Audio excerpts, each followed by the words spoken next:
Donc, Nabino, fidèle et aimable téléspectateur, Boué madame, mon émission Nabino Bolingaka Mingi, la lumière chez vous. La lumière chez vous, la émission où il est na Wemsa télévision, Pena Bilil Nabiso, soit média en ligne, Nabiso, na combo, il y a la lumière télévision. Alors, merci Mingi pour la confiance, Oyo, Bozo Kopé Sabiso, merci Mingi parce que Bozo continue kaka s'abonner par rapport à ma vidéo, il y a malam otoko, ça les labino, en tout cas, toko l'embate parce que msala na biso eza ko kita na terrain cause la bino ba information o ezali ya solo ezali vérifier pe ezali vérifiable biso toko sakate toyaka na masolo ya solo nouveau mouvement du nouveau vent mondial du réveil ezali vision moko ndeko na biso le ya epeka ayebaki na kozwa kasi pona sortie officielle nango ayebaki na kobengisa bapanzi sango tout comme bato nyonso beba na participer par rapport à la conférence ya munene o ezaki na thème restitution des valeurs culturelles africaines, une restauration de l'âme noire wana ezaki thème oyo bayebaki na débattre na musée bipai wapi ezaki le 17 mai bipai wapi bana mboka autour ya ba professeur pe autour ya yemoko le ya epeka nyalobo azali visionnaire ayebaki na kosolola na bayimboka par rapport ya vision na ye mouvement du nouveau vent mondial du réveil ezali nini esengeli nini pe pona nini en tout cas na olinga koloba mingi te na olinga tozwa image oyo on l'a en détail parce que tozaki na ndeko na biso ben mavuka o azoli biso bilili ya kitoko makasi na complicité na ndeko omega bazola en tout cas musala oyo bola nango na bokebi po ete tokutana. Je l'aurai quand même vous détailler le programme qui va soutenir notre l'appel également manifestation, d'autant plus que chacun de nous pourra dire un mot d'une certaine manière. Alors nous allons commencer par l'hymne national. Nous allons commencer par l'hymne national. Nous aurons également le vote bienvenu. Nous aurons une animation culturelle. Puis viendra la phase des interventions. Puis pour après, nous allons chuter par le cocktail. Alors bien avant, je commence par inviter tout le monde à bien vouloir se mettre debout pour chanter ensemble l'hymne national de notre pays.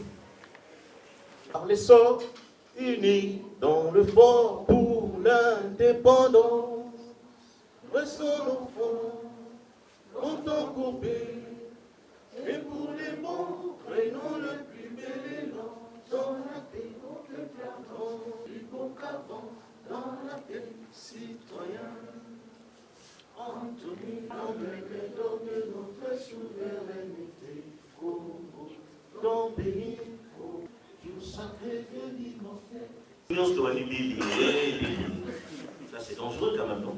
Pour une génération qui monte, c'est quand même des questions qu'on doit se poser. Chacun de nous, la prochaine fois qu'on va se retrouver, envoyer un hymne national.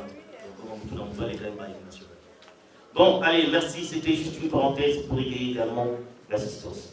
Alors, comme je vous ai dit, nous allons passer par le mot de bienvenue. Je me charge, moi personnellement, de le faire. Puis viendra également la présentation de Madame Léa Epeka Nyalobo, qui a organisé cette cérémonie. Nous allons également remercier particulièrement les directeurs de musée qui nous a accueillis dans ce bon cadre. Ici donc le professeur Bunzoko, nous devons devoir saluer très particulièrement, mais également tous ceux qui ont contribué d'une manière ou d'une autre à la réussite de cette activité, et très particulièrement M. Manchoua, qui a également pesé son poids pour matérialiser cette activité, qui trouve ici nos sincères remerciements. Mais nous remercions également vous tous qui êtes venus, vous avez abandonné certaines de vos activités pour vous confier finalement à la réussite de celle-ci. Alors trouvez ici l'expression de notre profond remerciement. Madame Nyalobo Epeka Léa, qui est finalement la visionnaire de ce mouvement. Comme vous le savez, nous sommes venus lancer un mouvement d'un vent nouveau du réveil. Soit vu de tout le monde parce qu'on doit la présenter. Avec vos applaudissements, s'il vous plaît. Elle est née à Kinshasa en 1991, comme on l'a dit, à l'hôpital Croix-Rouge, à Barumbu. Elle a obtenu son diplôme d'État au complexe scolaire Mokingeli. Elle a passé son enfance dans la commune de Ndaba et de Barumbu. Elle a étudié, elle était à l'IFASIC, là où elle a obtenu son diplôme de journalisme. Il a également exercé dans différentes chaînes de télévision, notamment Canal King Télévision, mais également télévision et médias en ligne, comme Congo Impact News, dont elle est la coordonnatrice. Elle est mariée, mère de 2 enfants. Son mari s'appelle Georges Duarte. Il est de nationalité portugaise. Alors je demande qu'on applaudisse quand même pour notre hôte de cette activité. Beauté. Beauté. Vraiment un peu de... Nous avons un peu en retard. Désolé pour ça. Nous attendons que nous pensons parce que nous sommes tous les Batouangonga. Mais Poko Sue Salamaki. Olimbi Simingi. Dû à notre thématique, la restitution de valeurs culturelles africaines, une restauration de l'âme noire. L'âme noire est malade. Oui, je dirais même très malade. L'âme noire a perdu sa racine. La raison pour laquelle la restauration nous semble être obligatoire. Bakoko baloba, mai elingana kapamba te. Elingi koloba ete, le mouvement du nouveau vent mondial du réveil est éliminatina. Tina na yango ezali nini? C'est une des questions que plusieurs personnes se posent. Bakoko batelemisi biso pona ko préparer moindo. Pona kozwa pouvoir na ye na bozongi na pouvoir na ye na Afrika. Bakoko batelemisi biso lisusu po ete to réveiller conscience ya moto moindo. To former moto moindo po ete ngunga esi ebeti po ete moto moindo akoka kozwa bâton de commandement. Bakoko batelemisi biso lisusu pona koloba na moto moindo akota na mosala. A respecter o ezali culture na ye. A respecter o ezali coutume na ye. Surtout, la tradition africaine, bien sûr, sont de... Nous avons du mal aujourd'hui de nous reconnaître étant que peuple noir, de reconnaître également nos ancêtres et d'en parler dignement en public à travers nos traditions. Biso Baïndo. La tradition désigne une pratique ou un savoir hérité du passé, répété de génération en génération, en attribuant souvent aux traditions une origine ancestrale et une stabilité des contenus. La tradition n'est née pas de rien. Elle vient des ancêtres. Pouvons-nous pas parler de la culture aujourd'hui sans pour autant penser aux ancêtres? Bande Konangai, Baïndo, tous à la fière, ya l'opposition nabiso. Tous à la fière, ya bomoto nabiso. Tous à la fière, ya baracine nabiso.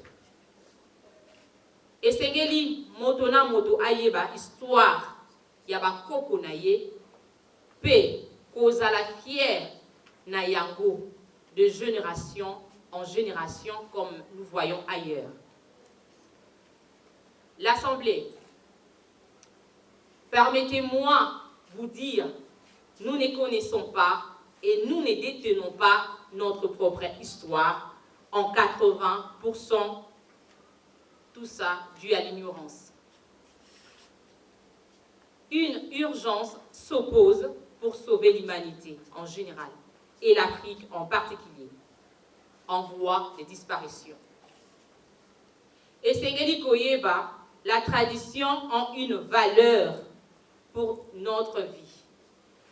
Elle nous aide à construire notre identité. Et pour finir, retenons que la tradition est la voie qui nous aide à savoir où l'on va. Donc, la tradition, la coutume et la culture cristal pour la restauration de l'âme noire. La raison pour laquelle le mouvement du nouveau vent mondial du Nabolingo, qui peut traduire en français l'amour et l'harmonie. Sens propre de l'ensemble des caractères de propriétés qui définissent un être ou une chose concrète ou abstraite. So, Koyeba, la nature d'une chose signifie aussi son essence, c'est-à-dire qu'elle est profondément. Que vive l'homme noir, que vivent nos ancêtres, que vive le Dieu créateur, que vive l'Afrique. Nabolingo, qui peut traduire en français l'amour et l'harmonie.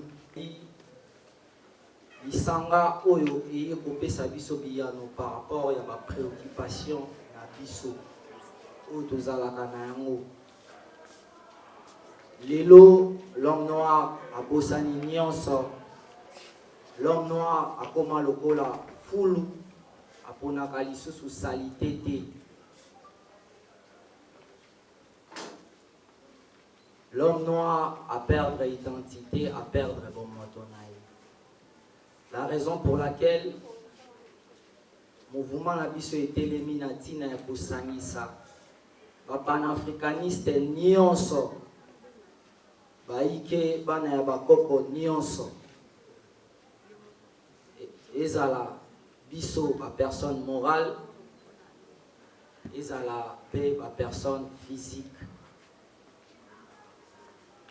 Alors l'objectif Nabiso topé ba objectif Nabiso ezali ndenge mama Afrika auti pour expliquer biso là.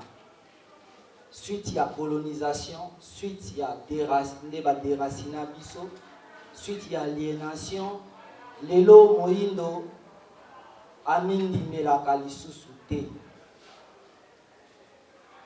Moindo makambo na ye eza na valeur te, mais makambo ya bapaya ezali plus na valeur. La raison pour laquelle tozali wana lelo kosolola sur la restauration de l'âme noire. L'âme yango ezali nini? L'âme ezali la culture ezali âme ya peuple. Peuple oyo ezali culture esalaka eloko te e avansaka pe te. Na mai oyo etali mouvement na biso yango wana. Sikoyo mai etali thème na biso esengeli yambo tokota na bozindo to meka ko pesa ndimbola ya signification ya chaque mot pamba te ezali phrase ya mot mulayi composé ba mot ebele. La restitution ezali kozongisa eloko na état nango authentique, kozongisa eloko oyo ekoki kozala oyibaki eza ya yo te. Tango ezali kozonga esika oyo ezalaki to pe sengeli kozala, donc une restitution esalemi. De valeur culturelle africaine, valeur ezali eloko ya malamu, ba valeur ezali ba qualité. De bongo culture ezali ezaleli oyo bakoko na biso na ebele ya mayele na bango pe na ebele ya bwanya na bango babengaki yango bokoko. Lelo suite ya colonisation bokoko ezali na ba signification ebele to pe emoneli ebele kolandela aliénation, kolandela kozanga koyeba to pe ignorance.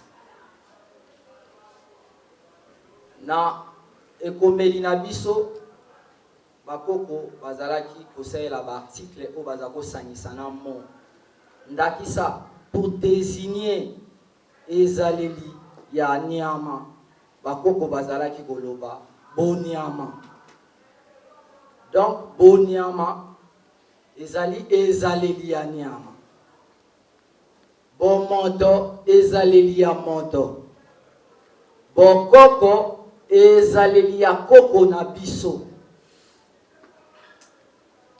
Nde bongo lelo tosangani po to restaurer yango pamba te ebebaki.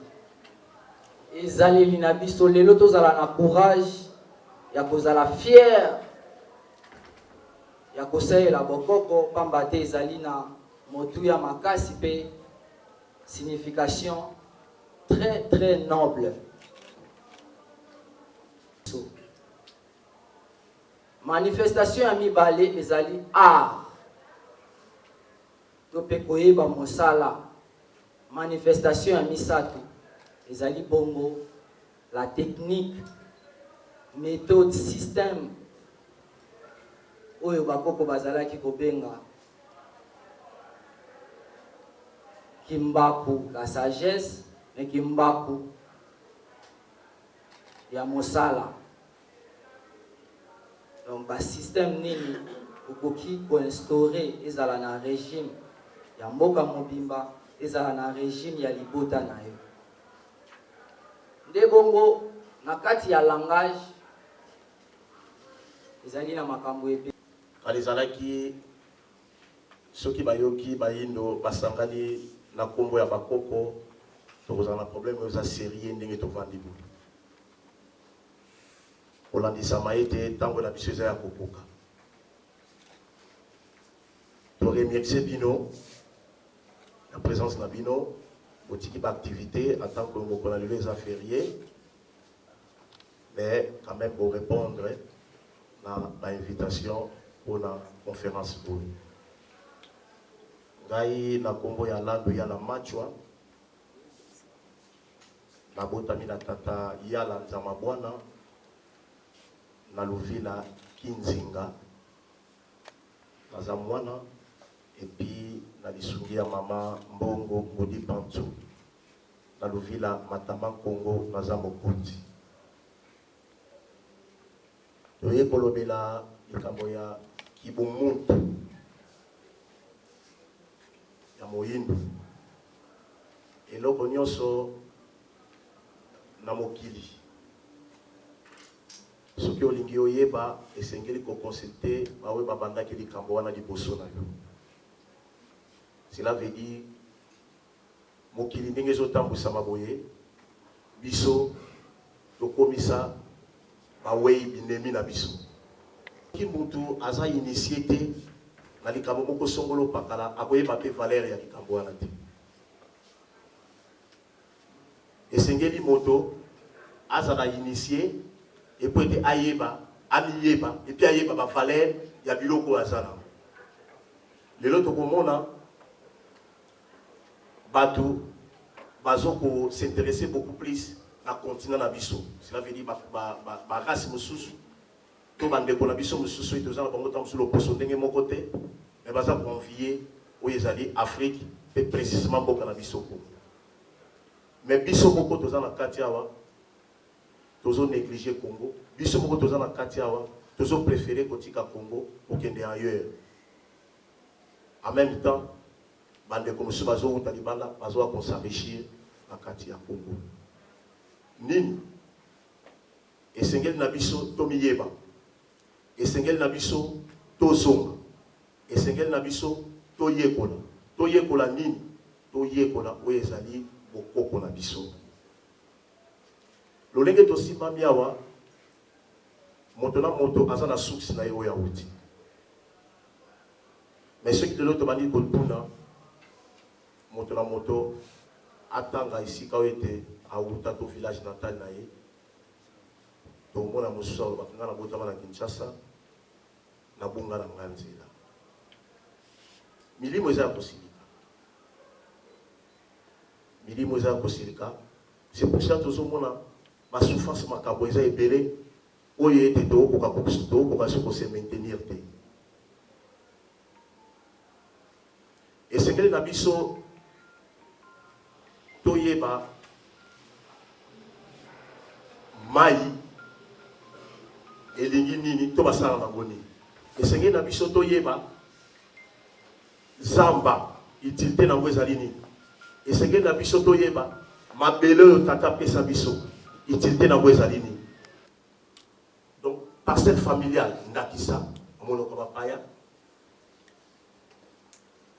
batikili bino lopango baoyo basombaka lopango na lolenge bazwilaka misolo po basomba mabele bino ko hérité boyebi te maloba oyo bango baloba na mabele wana bino boyebi te mais bino boyekaka lelo pona ba conflit ekoma lelo kati na biso toza mabele oyo toteka ntango bozwi mabele boteki est-ce que boteki mpe besprit wana soki bozwi boteki bato bakokota wana est-ce que l'esprit wana ekozala kaka wana po bato bino botekeli bango mpe bakoya na makambo na bango bakotia na kati na mabele wana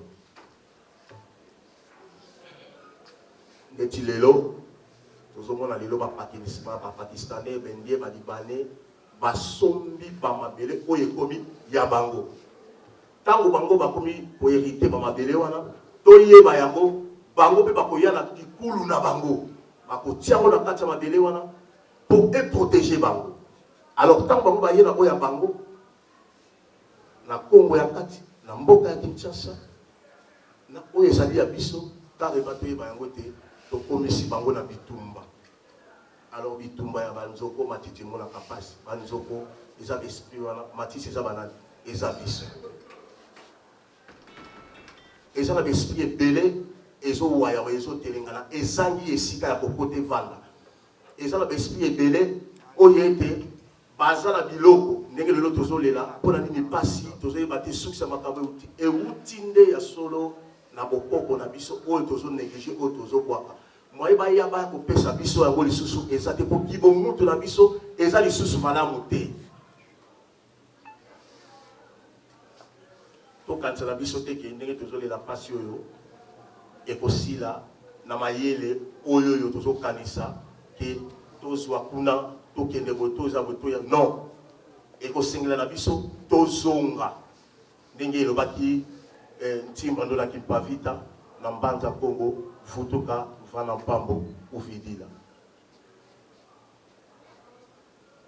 soki tokozonga te ekozala biso pasi esengeli bakoko batangisa biso po tozongela ba vraie valeur na biso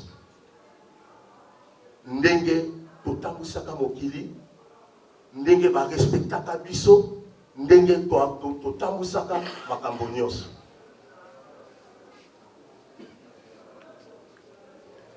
tolingi kotoloba lisusu likambo moko makambo ezali ya bakombo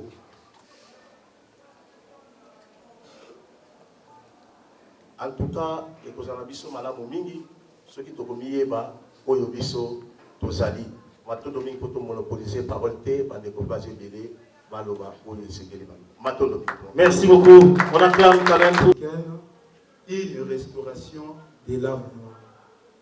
Nayebi quelque chose toyebi l'âme elakisi nini toyebi bavaleur elakisi nini parce que ebele toza bachrétien ebele biso toza bato ya oyo toyebi da makambo ba âme ya esprit mais lelo na ngai nalobela plus des mots oyo eza na kati sur la restitution et la restauration. Balobi, la restitution de valeurs culturelles, une restauration de l'âme noire. Alors, qu'est-ce que la restitution? La restitution, c'est l'action par laquelle on rétablit une chose en son premier état. Donc, la restitution, c'est l'action par laquelle on rétablit une chose en son premier état. Namo remettre, na remplaçant, na restitution, na restauration, na lobina me ko formuler les sous-thèmes, na ko formuler mon sens. Rétablir nos valeurs culturelles africaines, c'est remettre l'âme noire dans son état d'origine. Donc, ce qui te dit de remettre l'âme noire dans son état d'origine, il faut tout rétablir la valeur culturelle africaine. Alors, parmi les valeurs culturelles africaines, valeur il y a des personnes qui ont rétablir les valeurs identitaires. Valeurs identitaires, c'est-à-dire par rapport à Congo. Congo tout ça. Avant Mundela ya mutumui dazalaki na non na poste non. Ndepeka Mundele bazala na non na poste non. François Mitterrand, Chirac Obama donc Michael Obama ba Congo ka Congo. Biso pe tozalaki na Ekiechi Yanja Lukusa Lusamba Ekiechi Jelo tozalaki pe na ba Congo la biso. Parce que tant Mundela yi na 1482 nde batali ke ba coloniser biso te. Il faut tozonga pour coloniser bateau. Et les Malibuso, au Mundele a colonisé la Biso, ils allaient qui tant pour Ndimaki, Zingakour, na 1491, à ce qui battait, a commis Nzinga Vemba, Joao, a su battre papa qui s'est lié prénom. Ba prénom n'y a surtout ça dans le monde, et il y a dans 1491. Tant que prénom est c'est alors que Mutumwindu a commis le rôle à moitié à Mundele. Parce que dès que tout ça boué, ba oba bala na ba oba bobala ba yebi. Tant moi c'est un mobile babala naka. Moi si na zo komba mobile. Mobile zo komba moi si. Alors moi ça zo komba mobile pour nani. Et bien moi si ce qui est koufi na mai et bi magetali likolo. Ya mobile ce qui est koufi na mai et bi magetali na se.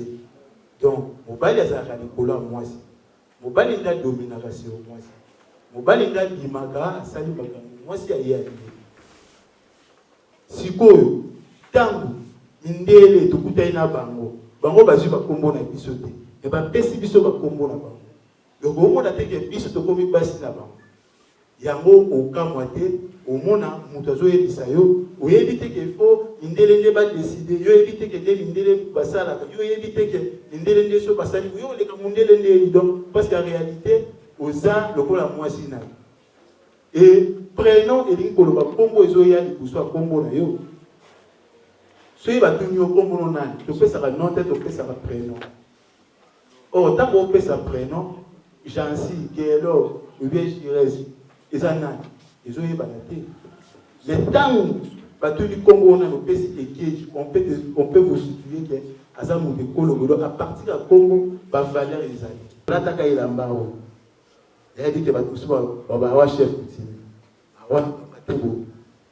avant de la bilamba ou de la latibiso, de la taka ilamba. Donc, ils ont prêt de la tsake, nous allons équiper Mayemi.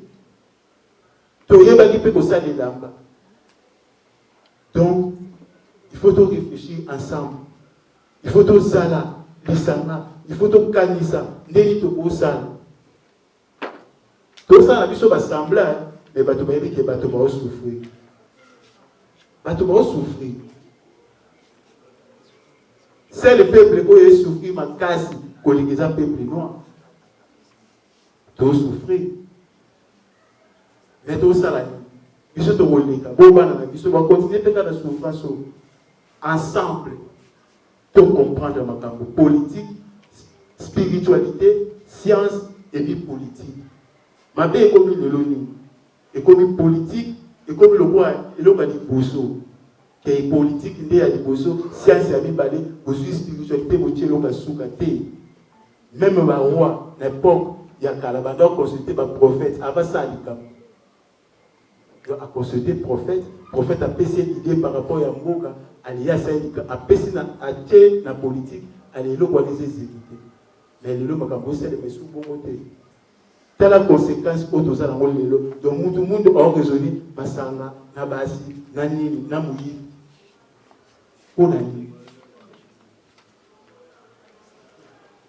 Or, il faut tout raisonner Mboka, il faut tout raisonner avenir. Yabana na biso. Il faut tout raisonner lobby yabana na biso. Yango wana, à chaque fois, au bando kama qui tue, vous allez l'effort, vous yaka, vous participez. Ensemble, na bino, de reconstruire Congo ya malamu. Pour la ressource, elle est une ressource à la boue. Kimbangwa lobaka, un jour, Mutumwindu au coma Mundele, Mundele au coma Mutumwindu. Batebele ba que non, un jour, biso to comme à la place à Mindele, Mindele to comme à la place na biso. Ils avaient ma bête dit bato le babo. Mais prophétie wana ekokisami déjà. Dans le sens que bakila mutu mwindo et comme na nzota mundele. Soki mutu mwindo aboti mwana na mundele, ba bota beti. Mwana wana oza poswa mundele mais akila mutu mwindo. Tawana to komi yango déjà. O to komi na bana na mundele. Alors, ils ont un mouvement, on a un coordonnateur, Ziwa Kubwa, où ils ont travaillé ensemble dans la diaspora congolaise pour Luka, pour valoriser, pour salamaka ensemble, pour Gunda pour Makamboka na biso. Donc, ils ont dit très important, les comités politiques, spiritualité, science et travailler ensemble. Comme Taïwan. Tant politique, ils ont à part, spiritualité, ils ont à part, au Kaboli Makamounion, et là, comme côté quoi penser. Bino Bapantisamo, oui, c'est pas politicien, Batu Bayebi Makamouna Mboka Bazali. Batu Bayebi Otana Makamuke, Tozan à Tambo, Tokomi na moment où Bazali. Un prophète Bazali. Mais pourquoi pas politique et consultant un prophète après et ça les makam? Parce que ça n'a pas programme où nous avons besoin de pour la Congo. Mais et ça les maté. Et tant que ça les maté. Et ça la que makambo ça a retardé. Et ça la que makambo et ça l'endeke ils ont et comme conséquence tous souffrir et ben on a pu se pas souffrir. Mais il est temps tous en conscience. Il est temps de restaurer ma valeur culturelle, la biso. Il est temps de comprendre que tous alakapé, tous alipé, tous n'engue mongo na mindele, tous n'engue mongo. Mais comment tu peux mener la vie? De comprendre. Biso pe africain les lois soki tozo bunga pour boyebi to bungisa bwania. Yango tezo sala ki. Merci. Exposition d'Angaï n'a qu'à épingler un bon biloko ya mécanique. Pour la même Bible des Oloba, si vous êtes fidèle, même dans des petites choses, on vous confiera aussi des grandes choses. Badouassam de la Rabaza. Tombola na musapi place. Nakancho yebi ba verset oyo na Zoloba. Nalina zonga muke na ta d'antenne nanga ba pesingai. Ba professeur balobi makambo o eza profond. Bandeko ba expliquer o eza na bosindo.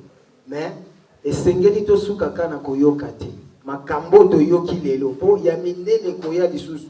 Ba exposition ya minene o ba professeur susu ba yebi makambo ya ba panafricanisme ba koya ba kosala ba exposer. O etozolo ba nka lokola moi ba introduction pour mokolo wana bato ba koya bakozali belé et puis tout le monde a makambo susu ya minene o ekoloba makati nesika opo efongola biso africain makambo belé. C'est quoi d'abord les valeurs africaines? Tout fait social ou culture qui est conforme à la raison, à la nature de l'homme et qui répond positivement aux besoins fondamentaux de la majorité des membres d'une communauté humaine. C'est quoi les valeurs africaines? C'est tout fait social ou culture qui est conforme à la raison, à la nature de l'homme et qui répond positivement aux besoins fondamentaux de la majorité des membres d'une communauté humaine. La valeur oyo na ko énumérer 5 awa o esengeli toyeba o balobeli na biso na bakombo balobeli na biso na mambo ebele mais eza ebele ya ebele na 5 on a énuméré awa eza nini eza d'abord focus komitala yo moko na kati ya exposer a balobeli biso ouverture kofungwama po biso ba africain tozaya ko kangama eloko nini kanga biso toyebi te tobando yekola ngo ka ndenge baprofesseur bazoloba wa petit à petit tocomprendre mpe tobando fungwa ya misato ezali respect tobungisa bavaleur wana kutu na koepengeli yango moke ntango nazokota na exposé nanga proprement dit le courage et l'engagement nalobeli 5 points nakodéveloppe 5 points te me nalobeli oyo ezosalake epesa biso 5 valeurs fondamentales na kati ya Afrique ezali focus ouverture respect courage na engagement biloko oyo soko eza kati ya moto asingelaki yango te ebikisa ye bato to ebikisa ye bato te ya bafunga est-ce que tozali awa est-ce que tozolanda kaka bango bamama na biso banda kosala biso kala ntango tozali bana mike soki osali fièvre atokiseli yo mai ya moto azwi matiti asangisi bazwi tala funga bazipi yo na kati batourne ntango ozobima otoki fièvre nyonso libela tosala bapratique wana na covid wate tosalaki ya ezali bapratique oyo tobungisa biloko ebele ya bokoko na biso tobebisa bakongo bololo merci ndeko or Guinée eza na oka formule wana Congo bololo so boyebi te est-ce que vous comprenez est-ce que mutu mo azo comprendre nga donc bapratique wana nyonso tobwaka na mai nalobi na ko illustrer yango na baexemple mpona nini mokomsu na okende Maluku toleki aéroport tokomi mwa liboso kote ya mwa toleki nini babenga mboka monini donc tokokende bakote ya banzele mutuka ezwaki biso problème baindien moko mibale bazalaki batelemi yoka fe wana nga mona viva yango papa moko azalaki wana na bana mo mibale mwa bajeune moko ya ba 14 15 16 ans baindien obike baindien mosusu mpe bayekola lingala baloba mpe lingala mpe moko azalaki na matiti moko matiti wana azwi yango na zamba na biso ka bakota nzele wana na mboka na bango mpe na Inde ezali azwi esu asiko moningane bo matiti oyo totretaka bamaladi na biso atangi bakomba maladi na bango abi yoka indien azoloba mais baafricain bango pas baafricain mais bacongolais bango moko bakomprenaka valeur ya bazamba na bango te yoka siko exemple pratique oyo indien wana asalaki abengi papa wana azalaki na bana mibale alobi botal azwi matiti wana abi soki nga na tie mai na nga bomona lokola mai ya kisi bosomba mai na bino basombi mai na bango alobi so mwa maloba moko azwi matiti atie na kati apesi mwana wana oyebi na kala ntango tobota bando opesa biso badekarisi moko ezobimisa biso banyama ti na basolo so bozoyeba susu mwana wana ntango ameli kaka ami biso oyeba nini ezobimi ti na zolo mascaris merci maman est-ce que vous comprenez histoire vécue par moi-même alobi siko na tata wana bi yo za congolais buka siko matiti otia na mai opesa siko bana bazali mibale pesa oyo mosusu azwi atie na mai apesi mwana meli eloko esalami te siko otunanga mpona nini eloko esalami te euti olobama bavaleur na biso ancestral na biso spiritualité na biso tobungisa yango est-ce que tu comprends est-ce que tu comprends oh soki ye bazaki na spiritualité nga kosala effet wana na suki wana Merci, merci. Pour moi, en 3 choses, c'est la connaissance. Il faut d'abord connaître la connaissance, la pratique, il faut mettre ça en pratique, et les résultats ou l'expérience. Et qui vous amène à la perfection. Je vais vous donner à la fin les résumés de ce que ça fait dans cette langue. L'Occidental arrive. Il arrive, il va amener ce qu'on appelle la trilogie léopoldienne. C'est-à-dire, nous avons le marchand, c'est le commerce, c'est le capital. Nous avons l'administration, c'est la politique qui est l'État. Et nous avons les missionnaires, l'Église. Alors, les missionnaires arrivent, ils vont prendre les 999 de nos ancêtres, ils vont les tourner à 666. Qu'est-ce que je vous ai dit? 1. On vous dit, disons, on vous apprend quelque chose qui est très simple. Les corbeaux et les renards, n'est-ce pas? Maître Corbeau, qu'est-ce qu'il avait? Le fromage, c'est l'Africain. Les renards, c'est l'Européen. Il va flatter. Donc, les premiers 6, disons, les premiers 6, c'est la flatterie qui vont nous amener. Cette flatterie, donc, ils vont nous flatter. le fromage de notre terre, le fromage qui sont nos valeurs et qui sont la perfection. On va chercher à nous dérober des forces pour les détourner. Quand on les détourne, on remplace par quoi? Les atrocités, la division, le malheur. Et quand vous prenez les 900 de nos ancêtres, vous aurez, disons, 9 plus 9, vous aurez quoi? 27, n'est-ce pas? Et 2 plus 7, ça fera quoi? Ça fera 9. Prenez alors les 666, 6 plus 6 plus 6 égale quoi? 18. 18 égale 1 plus 9 et plus 8, ça fait quoi? 9. Alors, vous voyez que la perfection, maintenant, tourne le sens. Nos valeurs qui nous amènent à la perfection de nous-mêmes, ça donne maintenant la perfection vers les autres. Et à ce moment-là, ça va amener quoi? Comme conséquence, c'est la cupidité, la naïveté, tout ça, et division. Et division, c'est quoi? Donc, on nous amène la Bible, Jésus qui est là, et on nous amène l'Église. Donc, l'Africain, aujourd'hui, si on compte, on voit dans l'Afrique, ça veut dire qu'il n'y a pas un continent qui a plus d'églises qu'ailleurs. Même les Européens qui nous ont amenés n'ont pas assez d'églises. Mais chez eux, ce sont des écoles, ce sont des laboratoires, des hôpitaux. Mais chez nous, ce sont des églises qui brillent. On nous amène l'administration utilisée pour bien régner, et surtout aujourd'hui, au lieu d'avoir 2 ou 3 partis politiques, maintenant nous en avons même plus de 1000. Nous, aujourd'hui, nous faisons la francophonie, mais nous ne faisons pas les Lingala, nous ne faisons pas les Kikongo, non pas non plus nos langues maternelles. On les perd au jour le jour. Et les Congolais, bientôt là, on va dépenser des milliers d'argent à cause de la francophonie. Et ce sont les mêmes Français qui sont en train de détruire votre culture. Quand on détruit la femme, on a détruit quoi? On a détruit toute la société. On nous amène l'islam, on nous amène le christianisme. Le christianisme nous apprend que c'est la femme qui a amené les malheurs sur la terre. Adam et Ève, donc la femme, ils ont marché dessus. Et c'est la femme qui a amené les malheurs sur la terre. Les Arabes nous amènent, donc la femme est impure. Or, chez nous, la femme, c'est ça la vie, c'est ça la société. Et nous avons la terre, on soustrait de notre terre. Pourquoi? Disons, quand on parle de la communauté, donc on soustrait, mais on n'a plus de communauté. Personne n'a une communauté. Je peux être Mungala, je peux être Moulouma, mais je n'ai pas de communauté. On va me poser une communauté. Je dois être pas un chrétien. Je dois être pour qu'on puisse m'aider comme dans de l'argent qui est aussi comme pas de l'aide, alors c'est l'esclavagisme tout simplement. Et à ce moment, je n'ai pas de communauté. Or, pour l'Africain, la communauté c'est quoi?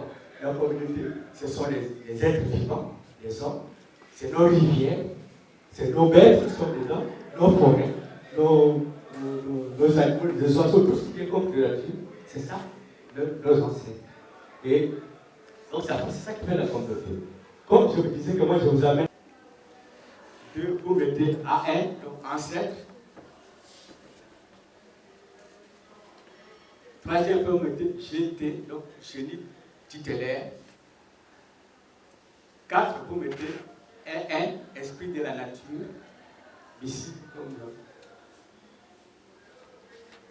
Vous mettez 5, SA, donc les sages, donc les terrains de la connaissance. 6, vous mettez BA.